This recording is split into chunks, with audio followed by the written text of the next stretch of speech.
मी आज आईला सांगत होते की कशातीनं चुकीच्या वस्तू आणल्यामुळे मी बनवत होते तो पदार्थ खराब झाला। तर आई मला म्हणाली, नाचता येईना अंगण वाकडे। रोज माझ्या बहिणीची थोडीशी नाटकं असतात की मला हे नको, आज मला खायला ते नको, पण एक दिवस मात्र तिला न आवडणारी गोष्ट तिने पटकन खाल्ली कारण तिला खूप भूक लागली। तेव्हा आई म्हणाली, भूक लागली की शिळी भाकरी पण गोड लागते। हे दोन काय होते? या होत्या म्हणी। म्हणजे एखाद्या वाक्यामध्ये आपण खूप जास्त चांगल्या प्रकारे कसं व्यक्त होऊ शकतो हे आपल्याला यातून दिसतं। अशाच काही म्हणी मी आज तुमच्यासाठी घेऊन आले आहे। तर चला सुरू करूया।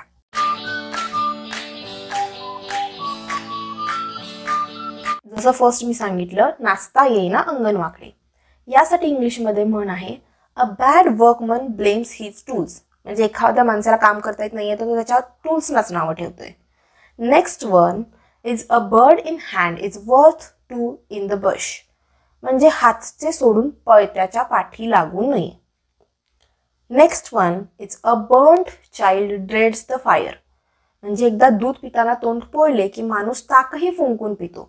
म्हणजे एखादी गोष्ट करताना काहीतरी चुकीचं झालंय तर आपण नेक्स्ट टाइम आणखी केअरफुल राहतो की हे आपल्याला करायचं नाहीये किंवा व्यवस्थित करायचं आहे। Next one is a drowning man catches at a straw. म्हणजे बुडत्याला काडीचा आधार।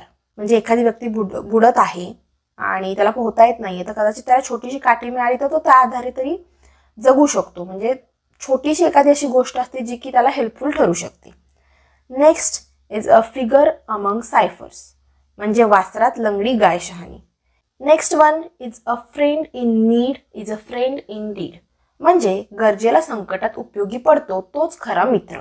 Next is a good appetite needs no sauce. म्हणजे एकदा भूक लागली की तुम्हाला नखरे करायला लागत नाही, तुम्हाला जे आहे जी शिळी भाकरी जरी असेल तर ती पण गोड लागते। Next is a guilty conscience pricks the mind. म्हणजे चोराच्या मनात चांदणे। Next a rolling stone gathers no moss. म्हणजे एका ठिकाणी स्थिर नसलेली व्यक्ती जीवनात आर्थिक व अन्य दृष्ट्या यशस्वी होत नाही।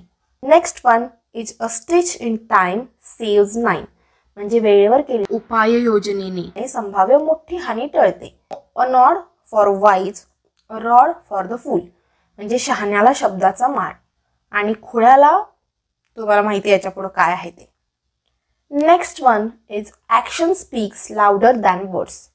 म्हणजे उक्तीपेक्षा कृती श्रेष्ठ। तुम्ही काय बोलता ह्यापेक्षा तुम्ही काय कृती करता हे जास्त ऑब्झर्व करत असतात लोक, त्यामुळं कार्य करण्यावर कृती करण्यावर आपण भर द्यायला पाहिजे। Next is everything is fair in love and war. तुम्ही नक्कीच ही लाईन कोणत्या तरी मूवीमध्ये सिरियलमध्ये कुठं ना कुठं तरी ऐकली असणार आहे। मला माहिती आहे याचा अर्थ तुम्हाला माहिती असणार आहे, तरी पण मी सांगते, प्रेमात आणि युद्धात सर्व माफ असते। Next one is all is well that ends well. ज्याचा शेवट गोड ते सर्वच गोड। Next is all that glitters is not gold. म्हणजे चकाकते ते सारे सोने नसते। Next is an angel when pleased a devil when indigent. याचा अर्थ आहे जमले तर सूत नाहीतर भूत।